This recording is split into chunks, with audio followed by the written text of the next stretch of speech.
Bonjour, nouveau point d'information en Ukraine au 15 avril 2022.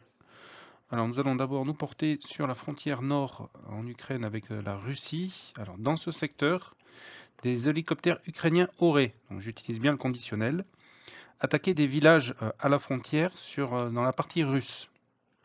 Donc ici, et également dans ce secteur, mais de l'autre côté, sur la frontière ukrainienne, un petit village aurait été bombardé, celui de Sensiska, ici. Donc voilà pour ce secteur. Tcherniv a été bombardé, ainsi que Kiev. Alors Kiev, c'est donc l'usine Zuliani qui est au sud de la capitale, qui a été bombardée. Et cette usine, elle répare les systèmes de défense anti-aérienne et également les missiles anti-navires. Et elle aurait été touchée par plusieurs missiles Caliber. Et également un bâtiment de l'administration régionale dans Kiev. Donc voilà pour le secteur de Kiev. On va maintenant aller sur le secteur donc, de Kharkov ici. Alors à Kharkov, la ville a été de nouveau bombardée. Sur l'autre côté de la frontière, donc dans la région de Belgorod, la défense antiaérienne russe est active, puisqu'on a vu plusieurs missiles partir, ainsi qu'un incendie qui s'est donc déclenché donc, en Russie, proche du petit village de Oktarbarvilsk, qui est ici. Donc le village, il est là, Oktarbarvilsk, et l'incendie est ici. Toujours dans la région de Belgorod, le village de Jouralevka a été bombardé et celui-ci se trouve vraiment à la frontière ukrainienne, ici. Donc ici, vous avez l'Ukraine et ici la Russie, donc ce village a été bombardé. Sinon sur Kharkov, la ligne de front est stable. Sur la partie sud, dans le secteur de Balaklia, un hélicoptère russe, un Kamov 52, a été abattu. Ensuite, sur le secteur de Izoum, rien à signaler ces 24 dernières heures. Donc pour ceux qui n'étaient pas là hier, un nouveau pont a été détruit donc sur la ligne de ravitaillement russe, ici. Et le 19 mars dernier, ce pont avait été détruit, mais je n'ai pas l'information de savoir s'il a été reconstruit à ce jour. Donc les deux lignes de ravitaillement russes sont perturbées. Ensuite, sur le front du Donbass, la ville de Kremina a été bombardée. Donc c'est celle-ci, qui est vraiment sur la ligne de front. Sur le secteur Severodonetsk, ça n'a pas bougé ces dernières 24 heures. Sur Obijne, la partie nord est aux mains des Russes et la partie sud aux mains des Ukrainiens. Le reste de la ligne de front est stable. Toujours des combats dans Popasna. Sur le secteur même de Donetsk, toujours l'attaque sur Avdivka. Et du côté des séparatistes, le bataillon Sparta est engagé sur cette ville, dans les combats urbains. Et le reste de la ligne de front est stable, jusqu'à Vuhledar.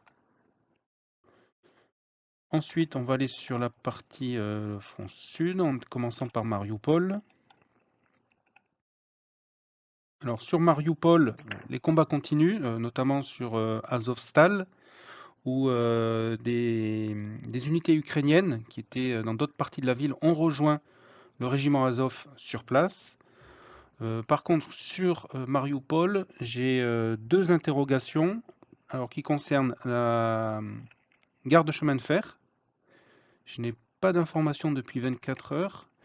Et l'autre interrogation concerne l'usine Illich. Je ne sais pas s'il y a encore des combats ou s'il reste des soldats ukrainiens. Donc dans le doute, j'ai laissé ça jusqu'à ce que j'ai une confirmation sur ces deux secteurs. Et sur Azovstal, les Russes ont bombardé donc, ce secteur avec un bombardier, un Tupolev 22 pour la première fois, utilisé pendant ce conflit. Alors le Tupolev 22M, c'est un bombardier supersonique à géométrie variable. Alors quand on dit géométrie variable, c'est-à-dire qu'on peut modifier la voilure, donc ça veut dire les ailes, dont la forme peut être modifiée en cours de vol afin de rendre un aéronef capable d'évoluer à différentes vitesses et sans perte d'efficacité. Voilà ce que ça veut dire géométrie variable. Donc ce bombardier, il a un long rayon d'action, puisqu'il peut aller jusqu'à 6800 km. Il est en service depuis 1972. Son équipage est composé de 4 hommes. Il fait 40 mètres de long pour 130 tonnes à pleine charge. Il peut atteindre une vitesse maximale de 2300 km/h avec un plafond de 13 300 mètres. Et au niveau de son armement, il a 2 canons de 23 mm et il a un emport de 12 tonnes et il peut emporter des bombes ou des missiles. Donc voilà pour le Tupolev 22M. Il existe en plusieurs versions. Donc voilà pour Mariupol. Donc le reste de la ligne de front est stable. Ici au sud de Kryvyi également. Alors sur la région de Nikolaïv-Kherson, il y a eu un échange de prisonniers. 5 Ukrainiens ont été échangés contre 4 Russes. Et Mykolaïv a été bombardé avec du grade. Et le reste de la ligne de front est stable. Et sur Odessa, donc un nouveau drone russe, un Orlan 10, a été abattu. Et des explosions ont retenti à Baliakivka, qui est une petite ville à l'ouest de Odessa, ici exactement. Donc ici, des explosions ont retenti dans cette ville. Donc voilà pour le secteur d'Odessa. Et ensuite, donc en mer Noire, donc nous avons eu confirmation que le croiseur russe Moskva a bien été coulé. Et à propos donc de cet événement, nous avons donc maintenant 4 certitudes. Donc il y a bien eu une explosion qui s'est suivie par un incendie.